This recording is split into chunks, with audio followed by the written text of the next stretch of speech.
ಎಲ್ರಿಗೂ ನಮಸ್ಕಾರ. Welcome back to Kusuma's vlog.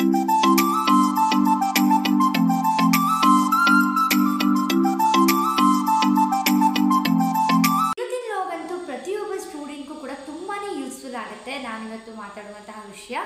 So ಅದಕ್ಕೋಸ್ಕರ ಏನು ಅಂತ ಹೇಳ್ತೀನಿ. ಅದಕ್ಕಿಂತ ಮುಂಚೆ ನನ್ನ ಚಾನಲ್ಗೆ ಯಾರೆಲ್ಲ ಸಬ್ಸ್ಕ್ರೈಬ್ ಆಗಿಲ್ಲ ಸಬ್ಸ್ಕ್ರೈಬ್ ಆಗಿ, ಲೈಕ್ ಮಾಡಿ, ಶೇರ್ ಮಾಡಿ, ಕಮೆಂಟ್ ಮಾಡಿ ಅಂತ ಹೇಳ್ತಾ, ಯಾರೆಲ್ಲ ಬೆಲ್ಲೈಕನ್ ಮೇಲೆ ಕ್ಲಿಕ್ ಮಾಡೋದನ್ನ ಮಾಡ್ತೋಗಿಲ್ಲ ದಯವಿಟ್ಟು ಬೆಲ್ಲೈಕನ್ ಮೇಲೆ ಕ್ಲಿಕ್ ಮಾಡಿ. ನಾನು ಯಾವುದೇ ವೀಡಿಯೋಸ್ನ ಅಪ್ಲೋಡ್ ಮಾಡಿದರೆ ಇಮಿಡಿಯೇಟಾಗಿ ನಿಮಗೆ ನೋಟಿಫಿಕೇಶನ್ ಬರುತ್ತೆ. ಸೊ ನೀವಾಗ ಇಮಿಡಿಯೇಟಾಗಿ ನೋಡಿ ವಿಷಯಗಳನ್ನ ತಿಳ್ಕೊಬೋದು. KCET ಎಕ್ಸಾಮ್ಗೆ ಯಾವ ರೀತಿ ಎಲ್ಲ ಅಪ್ಲೈ ಮಾಡ್ಬೋದು, ಮತ್ತು KCET ಎಕ್ಸಾಮ್ ನಿಮಗೆ ಗೊತ್ತು, ಅದು ಎಕ್ಸಾಮ್ಗಳ ಮುಖಾಂತರ ಇಂಜಿನಿಯರಿಂಗ್, ಅಗ್ರಿಕಲ್ಚರ್, ಫಾರ್ಮಸಿಗೆಲ್ಲ ಎಂಟರ್ ಆಗ್ಬೋದು ಅಂತ. ಅದಕ್ಕೆ KCET ಎಕ್ಸಾಮ್ ತುಂಬಾ ಇಂಪಾರ್ಟೆಂಟ್ ಆಗುತ್ತೆ ಅಲ್ವಾ. ಹಾಗಾದರೆ KCET ಎಕ್ಸಾಮ್ಗೆ ಈ ಸಲ ರಿಜಿಸ್ಟ್ರೇಷನ್ ಫಾರ್ಮ್ಗೆ ಎಷ್ಟೆಲ್ಲ ಅಮೌಂಟ್ ಮಾಡಿದ್ದಾರೆ, ಯಾವಾಗಿಂದ ಬಿಗಿನ್ ಆಗುತ್ತೆ ಅಂತ ಹೇಳ್ತೀನಿ ಕೇಳಿ.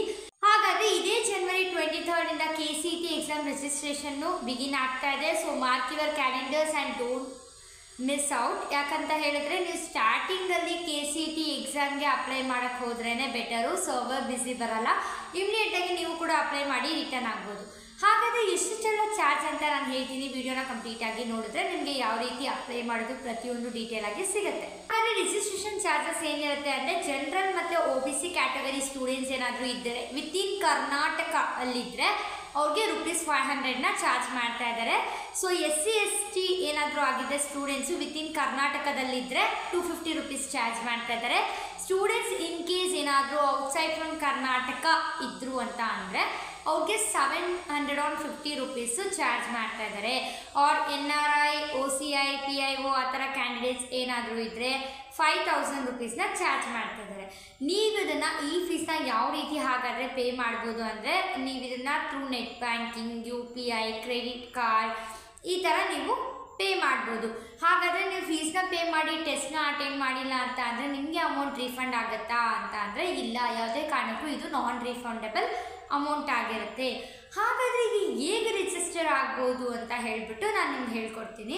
ನೀವೇನಾದರೂ ರಿಜಿಸ್ಟರ್ ಆಗಬೇಕು ಅಂತ ಅಂದರೆ ನೀವು ಒಂದು ಅಫಿಷಿಯಲ್ ವೆಬ್ಸೈಟ್ಗೆ ಹೋಗಬೇಕಾಗುತ್ತೆ. kea.kar.nic.in ಅಂತ ಹೇಳಿಬಿಟ್ಟು ನಾನು ಈ ಲಿಂಕ್ನ ನನ್ನ ಡಿಸ್ಕ್ರಿಪ್ಷನ್ ಬಾಕ್ಸಲ್ಲಿ ಕೂಡ ಹಾಕಿರ್ತೀನಿ. ಹಾಗೂ ನಿಮ್ಮ ಮೇಲ್ಗಡೆ ಕಾಣ್ತಿರುವಂತಹ ಲಿಂಕ್ ಮೇಲೆ ಕೂಡ ನೀವು ಕ್ಲಿಕ್ ಮಾಡಿದ್ರೆ ನೀವು ಅಫಿಷಿಯಲ್ ವೆಬ್ಸೈಟ್ಗೆ ಹೋಗ್ತೀರಾ. ಹಾಗಾದರೆ ಅಪ್ಲೈ ಮಾಡೋದು ಹೇಗೆ? ಆ ವೆಬ್ಸೈಟ್ ಮೇಲೆ ನೀವು ಕ್ಲಿಕ್ ಮಾಡಿದಾಗ KCET 2025 ರಿಜಿಸ್ಟ್ರೇಷನ್ ಲಿಂಕು ಓಪನ್ ಆಗುತ್ತೆ. ಸೊ ಅಲ್ಲಿ ನಿಮಗೆ ಅಪ್ಲಿಕೇಶನ್ ಫಾರ್ಮ್ಸ್ ಅಂತ ಬರುತ್ತೆ. ಸೊ ಆ ಅಪ್ಲಿಕೇಶನ್ ಫಾರ್ಮ್ನ ನೀವು ನೀಟಾಗಿ ಆ್ಯಕ್ಯುರೇಟ್ ಡೀಟೇಲ್ಸ್, ಕರೆಕ್ಟಾಗಿರೋ ಡೀಟೇಲ್ಸ್ನ ಕೊಡಿ. ಆ ಡೀಟೇಲ್ಸ್ನ ಕೊಟ್ಬಿಟ್ಟು ನೀವು ಅದಕ್ಕೆ ಫಿಲ್ ಮಾಡಬೇಕಾಗತ್ತೆ. ಹಾಗಾದರೆ ಅವರು ಸ್ವಲ್ಪ ಡಾಕ್ಯುಮೆಂಟ್ಸ್ನ ಕೂಡ ಕೇಳ್ತಾರೆ. ನಿಮಗೆಲ್ಲ ಗೊತ್ತೇ ಇದೆ, 10th ಮಾರ್ಕ್ಸ್ ಕಾರ್ಡ್, PUCದು ನೀವೇನು ಫಸ್ಟ್ PU ಮಾಡಿರ್ತೀರಲ್ವ ಆ ಮಾರ್ಕ್ಸ್ ಕಾರ್ಡ್ ಆಗ್ಬೋದು, ಮತ್ತು ಫೋಟೋಗ್ರಾಫ್, ನಿಮ್ಮ ಫೋಟೋ ಮತ್ತು ನಿಮ್ಮ ಸಿಗ್ನೇಚರು ಮತ್ತು ಅಕಾಡೆಮಿಕ್ ಸರ್ಟಿಫಿಕೇಟ್ಸ್ ಬೇರೆ ಯಾವುದಾದ್ರೂ ಇದ್ದರೆ ಪ್ರತಿಯೊಂದು ಅವರು ನಿಮಗೆ ಅಲ್ಲಿ ಯಾವ್ಯಾವುದು ಅಂತ ಡೀಟೇಲಾಗಿ ಕೊಟ್ಟಿರ್ತಾರೆ. ಅದನ್ನು ನೀವು ನೀಟಾಗಿ ಸ್ಕ್ಯಾನ್ ಮಾಡಿ ಅಪ್ಲೈ ಮಾಡಬೇಕಾಗತ್ತೆ. ಅಪ್ಲೈ ಮಾಡಿದ ಆದಮೇಲೆ ನೀವು ಪೇಮೆಂಟ್ನ ಮಾಡಿ ಅಪ್ಲಿಕೇಶನ್ನ ಸಬ್ಮಿಟ್ ಮಾಡಬೇಕಾಗತ್ತೆ. ಪೇಮೆಂಟ್ನ ಮಾಡುವಾಗ ನಾನು ಹೇಳಿದ್ನಲ್ಲ, ನೆಟ್ ಬ್ಯಾಂಕಿಂಗ್, UPI ಮುಖಾಂತರ ನೀವು ಅಮೌಂಟ್ನ ಪೇ ಮಾಡ್ಬೋದು. ನಾನು ಹೇಳಿದಾಗೆ ಡಿಫ್ರೆಂಟ್ ಕ್ಯಾಟಗರೀಸ್ಗೆ ಡಿಫ್ರೆಂಟ್ ಅಮೌಂಟ್ ಕೂಡ ಇರುತ್ತೆ. ನೀವು ಅಪ್ಲೋಡ್ ಮಾಡೋದಕ್ಕಿಂತ ಬೆಟರಾಗಿ ನೀವು ಸೈಬರಲ್ಲಿ ಹೋಗಿ ಮಾಡೋದೇ ಬೆಟರ್ ಆಗುತ್ತೆ. ಈ ಒಂದು ರಿಜಿಸ್ಟ್ರೇಷನ್ ಫಾರ್ಮ್ಸ್ ಅಂತ ಎಲ್ಲ ಬಂದಾಗ ಫೈನಲಿ ನೀವು ಪೇಮೆಂಟ್ ಮಾಡಿದಾದ್ಮೇಲೆ ನೀವು ಅಪ್ಲಿಕೇಶನ್ನ ಸಬ್ಮಿಟ್ ಮಾಡಬೇಕಾಗತ್ತೆ. ಅಪ್ಲಿಕೇಶನ್ನ ಸಬ್ಮಿಟ್ ಮಾಡಿದ ಆದಮೇಲೆ ನೀವು ಏನು ಮಾಡಬೇಕಪ್ಪ ಅಂದರೆ ಫೈನಲಿ ನಿಮ್ಮ ಡೌನ್ಲೋಡ್ ಮಾಡ್ಕೋಬೇಕು. ನಿಮಗೆ ಅದೇನು ಪ್ರಿಂಟೌಟ್ ಅಕ್ನಾಲೇಜ್ಮೆಂಟ್ ಬಂದಿರುತ್ತಲ್ಲ ಅದನ್ನು ನೀವು ಡೌನ್ಲೋಡ್ ಮಾಡಿ ಇಟ್ಕೊಳ್ಳಿ. ಯಾಕಂದರೆ ನೀವು ಏನು ಪಾಸ್ವರ್ಡನ್ನ ಕೊಟ್ಟಿರ್ತೀರ ನೀವು ಲಾಗಿನ್ ಕ್ರೆಡೆನ್ಷಿಯಲ್ ಆಗುವಾಗ ಆ ಪಾಸ್ವರ್ಡ್ ಕೂಡ ನಿಮಗೆ ತುಂಬಾ ಇಂಪಾರ್ಟೆಂಟ್ ಆಗುತ್ತೆ.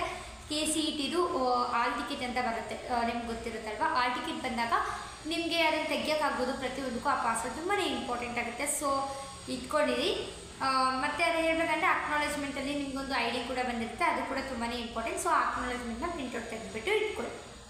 ನೀವು ನನಗೆ ಹೇಳೋದಿಷ್ಟೇ, 23 KCETದು ಓಪನ್ ಆಗ್ತಿರೋದ್ರಿಂದ ಇಮಿಡಿಯೇಟಾಗಿ ಹೋಗ್ಬಿಟ್ಟು ನೀವು ಅಪ್ಲೈ ಮಾಡಿ. ಯಾವುದೇ ಡಾಕ್ಯುಮೆಂಟ್ಸ್ನ ರಾಂಗಾಗಿ ಕೊಡಬೇಡಿ. ಮೇಕ್ ಶೋರ್ ನಿಮ್ಮ ಡಾಕ್ಯುಮೆಂಟ್ಸು ಕರೆಕ್ಟ್ ಫಾರ್ಮ್ಯಾಟಲ್ಲಿ ಇರಬೇಕು ಮತ್ತು ಕರೆಕ್ಟು ಸೈಜಲ್ಲಿರಬೇಕು. ಸರ್ವರ್ ಇಶ್ಯೂ ಆಗುತ್ತೆ ಅಂತ ಹೇಳ್ಬಿಟ್ಟು ಇಮಿಡಿಯೇಟಾಗಿ ಹೋಗಿ ಅಪ್ಲೋಡ್ ಮಾಡಿದ್ರೆ ನಿಮ್ದು ಅದು ಸೇಫರ್ ಝೋನ್ ಅಂತಲೇ ಹೇಳ್ಬೋದು. ಮತ್ತು ಯಾಕಂದರೆ ರಿಜಿಸ್ಟ್ರೇಷನ್ ಬೇಗನೆ ಕ್ಲೋಸ್ ಆಗೋ ಚಾನ್ಸಸ್ ಇರುತ್ತೆ. ಸೊ ಅದಕ್ಕೋಸ್ಕರ ಹೇಳ್ತಾ ಇದ್ದೀನಿ. ಸೊ ಐ ಹೋಪ್ ನಿಮಗೆ ಈ ಇನ್ಫಾರ್ಮೇಷನ್ ತುಂಬಾ ಯೂಸ್ ಆಗಿದೆ ಅಂತ ಅಂದ್ಕೊಳ್ತೀನಿ. ಯಾಕಂದರೆ ತುಂಬ ಜನಕ್ಕೆ ಗೊತ್ತೇ ಇರಲ್ಲ KCET ಅಪ್ಲಿಕೇಶನ್ ಯಾವಾಗ ಬಿಡ್ತಾರೆ, ಯಾವಾಗಿದ್ದು ಅಂತ. ಸೊ ಸ್ಟೂಡೆಂಟ್ಸ್ಗೆಲ್ಲ ಇದು ತುಂಬಾ ಹೆಲ್ಪ್ ಆಗಿದೆ ಅಂತ ಅಂದ್ಕೊಳ್ತೀನಿ.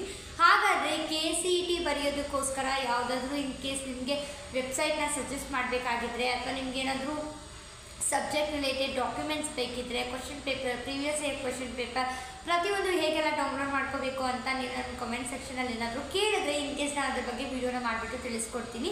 ಸೊ ಐ ಹೋಪ್ ಈ ವಿಡಿಯೋ ನಿಮ್ಗೆಲ್ರಿಗೂ ಇಷ್ಟ ಆಗಿದೆ ಅಂತ ಅನ್ಕೊಳ್ತೀನಿ. ಸೊ ಈ ವಿಡಿಯೋ ನಿಮ್ಗೆಲ್ರಿಗೂ ಇಷ್ಟ ಆಗಿದ್ರೆ ಲೈಕ್ ಮಾಡಿ, ಶೇರ್ ಮಾಡಿ, ಕಮೆಂಟ್ ಮಾಡಿ, ಸಬ್ಸ್ಕ್ರೈಬ್ ಮಾಡಿ ಅಂತ ಹೇಳ್ತಾ ನಿಮ್ಮ ಫ್ರೆಂಡ್ಸ್ಗಳಿಗೂ ಕೂಡ ಇದ್ರ ಬಗ್ಗೆ ಮಾಹಿತಿ ಗೊತ್ತಾಗಲಿ, ಫ್ಯಾಮಿಲೀಸ್ಗೂ ಗೊತ್ತಾಗಲಿ ಆದಷ್ಟು ಈ ವಿಡಿಯೋನ ಶೇರ್ ಮಾಡಿ ಮತ್ತು ಬೆಲ್ಲೈಕನ್ ಮೇಲೆ ಕ್ಲಿಕ್ ಮಾಡೋದನ್ನು ಮರಿಬೇಡಿ. ಮತ್ತೊಂದು ಒಳ್ಳೆ ವಿಡಿಯೋ ಜೊತೆ ನಿಮ್ಮ ಜೊತೆ ನಾನು ನೆಕ್ಸ್ಟ್ ವಿಡಿಯೋದಲ್ಲಿ ಕಾಣಿಸ್ಕೊಳ್ತೀನಿ. ಸೊ ಅಲ್ಲಿವರೆಗೂ don't miss to watch Kusuma's vlog. Bye.